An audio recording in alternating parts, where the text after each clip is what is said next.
Hi, this is Kevin Eikenberry, and I'm sitting in my hotel room in Atlanta, Georgia.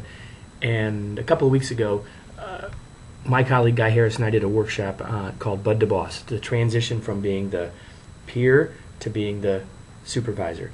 And one of the questions that came up in that workshop was a very valuable one, and I wanted to share it with you now just real quickly. The question was, what do I do if my former boss now works for me? Well, if you're a successful person, you may have had that happen. You may have had any number of reasons why you're now the boss of the person that used to be your boss. And I just have a couple of quick suggestions for you. Number one, you need to make sure that you have a conversation with that person as soon as you can, as effectively as you can, to talk about the change in relationship. I think one of the biggest problems that people face in this regard is they don't ever have that conversation. So first thing is, have the conversation and just start to talk about the differences, talk about how both people feel, and recognize that that other person, your former boss, probably or may have some emotional stuff related to this. So acknowledge that and recognize that probably in most cases it's neither completely was in your control whether you got the promotion or they got the demotion or whatever it looked like.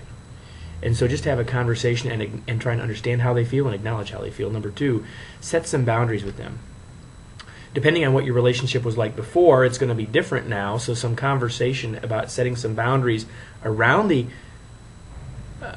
relationship and what's effective, what's going to work for both of you, what your needs are, what their needs are. Really make this a conversation. Really find out this isn't coming in with a plan and laying it out for them as much as it is let's have a conversation and talk about it. You want to go in with some thoughts, but you don't want to go in and be dictatorial about them. And so number three, make some agreements with that person. So you had a conversation, you've set some boundaries, and now it's time to make some agreements about how we're going to work together, what that's going to look like, and the best ways to make all that happen.